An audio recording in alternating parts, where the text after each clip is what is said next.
Hello friends and today we are going to discuss this problem. तो चलिए start करते हैं। देखिए क्वेश्चन है 2 cos π/13 cos 9 π/13 plus cos 3 π/13 plus cos 5 π/13 and we have to prove कि ये जो एक्सप्रेशन है ये हमेशा ज़ीरो के बराबर होगा। तो चलिए शुरू करते हैं। सबसे पहले तो मैं आपको बता दूं कि यहाँ पे एक आइडेंटिटी हम लोग यूज़ करने जा रहे हैं and the identity is cos c plus cos of D के। फाइन। तो cos c plus cos d हमारे पास होता है 2 cos c plus d by 2 into cos of c minus d by 2 के। फाइन। तो चलिए अब क्वेश्चन पे बात करें तो फर्स्ट टर्म इज 2 cos π/13, इसको हमने ऐसा छोड़ा है and the next is cos 9 π/13, ये भी हमने ऐसे ही छोड़ा है। और ये जो आगे के दो टर्म्स हैं इसमें मैं cos c plus cos d का फॉर्मूला अप्लाई करूंगा। तो यहाँ पे ये जो फर्स्ट टर्म है that is cos pi that is 3 π/13 और अगला टर्म है हमारे पास cos 5 π/13 के। So this is your cos c and this is actually cos of d. तो now it will become 2 cos π/13, यहाँ तो हमने कोई चेंजेस नहीं किए हैं।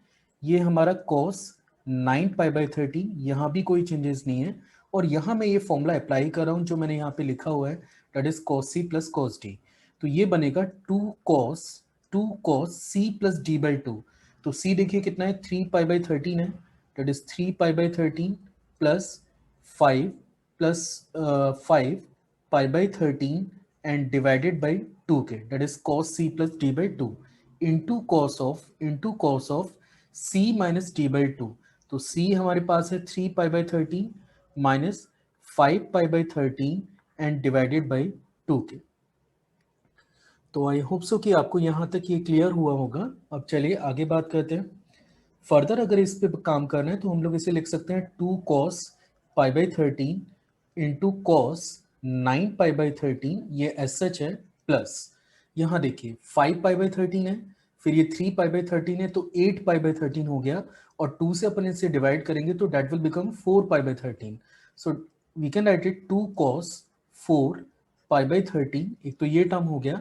यहाँ पे आप देखिए 3 π/13 है और ये 5 π/13 है, तो माइनस करेंगे तो -2 π/13 आएगा और डिवाइड में 2 भी है। तो इसको फाइनली हम लोग लिख सकते हैं cos ऑफ -k π/13 के। फाइन। तो आई होप सो कि आपको यहाँ तक समझ में आ रहा होगा। अब चलिए आगे बात करते हैं। देखिए एक और प्रॉपर्टी है कि cos of -theta is always equal to cos of theta के। तो एक ये जो टर्म आपको नजर आ रहा है, फर्दर हम लोग इसे cos π/13 दोबारा से लिख पाएंगे। तो एक स्टेप और मैं बढ़ा लेता हूँ, that is 2 cos π/13 cos 9 π/13 9 π/13 and then after plus 2 cos। देखिए ये जो 4 π/13 है, ये जो 4 π/13 है, इसको मैं लिख सकता हूँ पाई माइनस 9 π/13 के, है ना। तो आप इसको सिंप्लीफाई करना चाहें तो कर सकते हैं, that you will get cos 4 π/13। और ये जैसे जैसे मैंने अभी बताया था कि cos minus theta cos theta के बराबर होता है, तो डायरेक्टली आप इसे cos π/13 लिख सकते हैं। Now one more property we have, cos pi minus theta, cos 180 minus theta, it is actually equal to minus of cos theta के।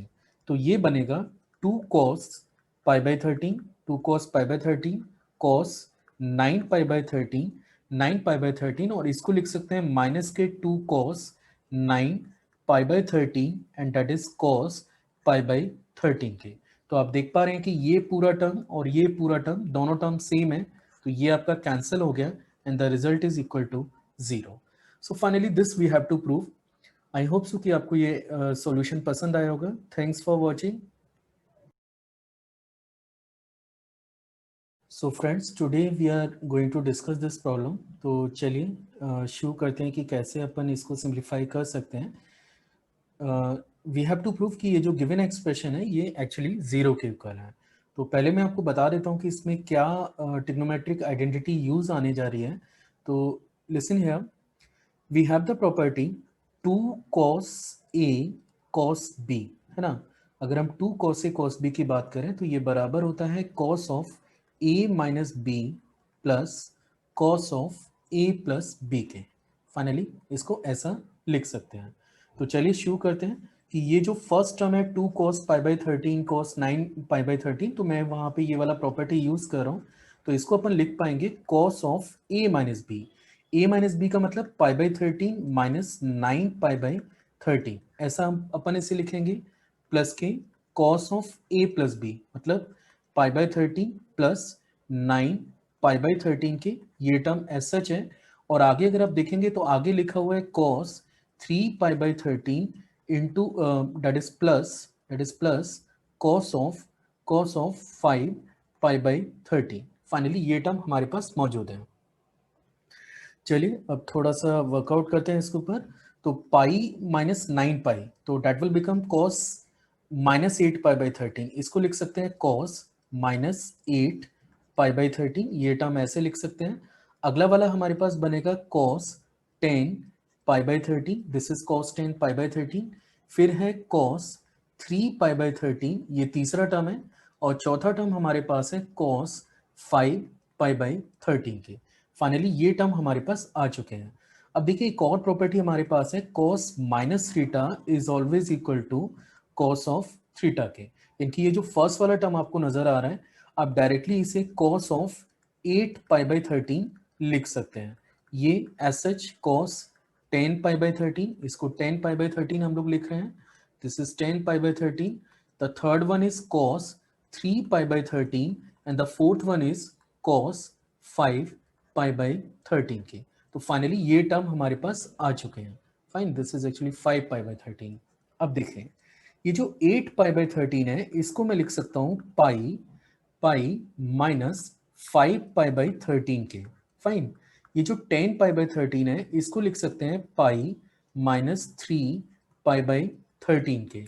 फिर अगला टर्म है cos 3 π/13 and the fourth one is cos 5 π/13 के।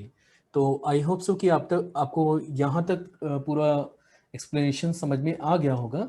अब मैं एक और प्रॉपर्टी यूज कर रहा हूँ, cos pi minus theta which is actually equal to minus of cos theta के।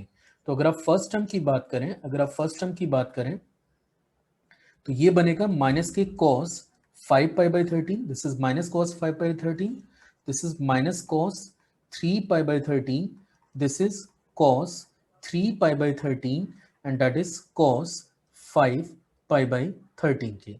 तो ये टर्म से ये टर्म कैंसिल हुआ, ये टर्म से ये टर्म कैंसिल हुआ, and the final result is equal to 0। So this is the explanation. I hope so कि आपको ये एक्सप्लेनेशन पसंद आया होगा। Thanks for watching this video.